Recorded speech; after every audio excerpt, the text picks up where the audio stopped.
ঢাকার সবচেয়ে ঘনবসতিপূর্ণ এলাকা পুরান ঢাকা।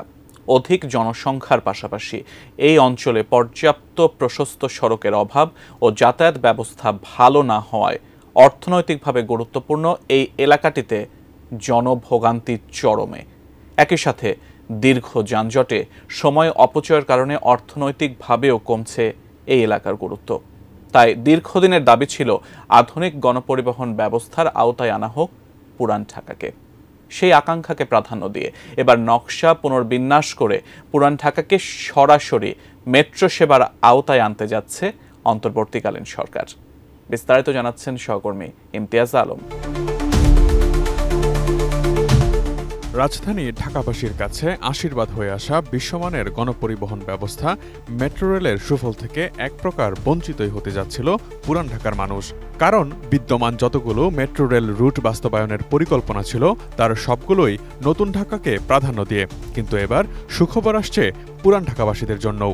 নতুনভাবে রুট পুনর্বিন্যাস করে পুরান ঢাকাকে সরাসরি মেট্রো সেবার আওতায় আনতে যাচ্ছে অন্তর্বর্তীকালীন সরকার। রাজধানীর জনবহুল পুরান ঢাকাকে মেট্রো রেলের সঙ্গে দ্রুত সংযুক্ত করার লক্ষ্যে এমআরটি লাইন 5 সাউদার্ন রুটের পরিবর্তে এমআরটি লাইন 2 রুটকে বিকল্প ভাবছে পরিকল্পনা কমিশন। এমআরটি লাইন 5 সাউদার্নের রুটটি রাজধানীর গাবতলী থেকে শ্যামলী, আসাদ গেট, রাসেল স্কয়ার, কারওয়ান বাজার, হাতিরঝিল হয়ে দাসের কান্দি পর্যন্ত নকশা করা আছে। অন্যদিকে এমআরটি লাইন 2 এর route Gabtoli, Mohammadpur, Jigatola, science lab, new market, Palashi, Gulistan, Kamalapur হয়ে নারায়ণগঞ্জ পর্যন্ত নকশা করা আছে। এই নকশায় পুরান ঢাকাকে সংযুক্ত করতে একটি ব্রাঞ্চ লাইন বা শাখা লাইন গুলিস্তান থেকে সদরঘাট পর্যন্ত রাখা হয়েছে নতুন পরিকল্পনায়। কিন্তু এমআরটি লাইন 5 সাউদার্ন রুটের পরিবর্তে এখন এমআরটি লাইন 2 রুটকে আর্থিক বিবেচনায় বিকল্প হিসেবে দেখছে বর্তমান অন্তর্বর্তীকালীন সরকার। সেই ভাবনা থেকেই পরিকল্পনা কমিশন রুট পুনর্বিন্যাসের প্রস্তাব করছে। নির্মাণ কাজেও আমি বেছে নেই CSRM TMT 500W, committed for better still। MRT line 2 Gabtali থেকে Dhaka Udyan, Mohammadpur, Jigatola, science lab, new market, Azimpur, Palashi, Dhaka medical college, Gulistan, Motijheel, Kamalapur, Manda, Dakshingaon, Damripara, signboard, Bhuigarh, Jalkuri হয়ে নারায়ণগঞ্জ পর্যন্ত যাবে। এই লাইনে গুলিস্তান থেকে একটি ব্রাঞ্চ লাইন যাবে সদরঘাট পর্যন্ত, যে লাইন যুক্ত করবে গোলাপশাহ মাজার ও নয়াবাজার এলাকাকে।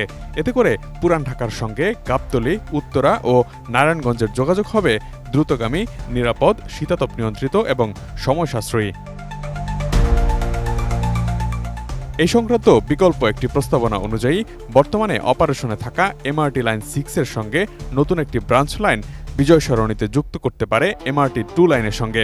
যদিও আগের নকশায় এমআরটি লাইন 2 এবং এমআরটি লাইন 6 এর একটি সংযোগ রয়েছে কমলাপুর হাবে। অবশ্য রুট পুনর্বিন্যাস নিয়ে যোগাযোগ বিশেষজ্ঞরা বলছেন মেট্রো রেল ভারী বিনিয়োগের বিষয়।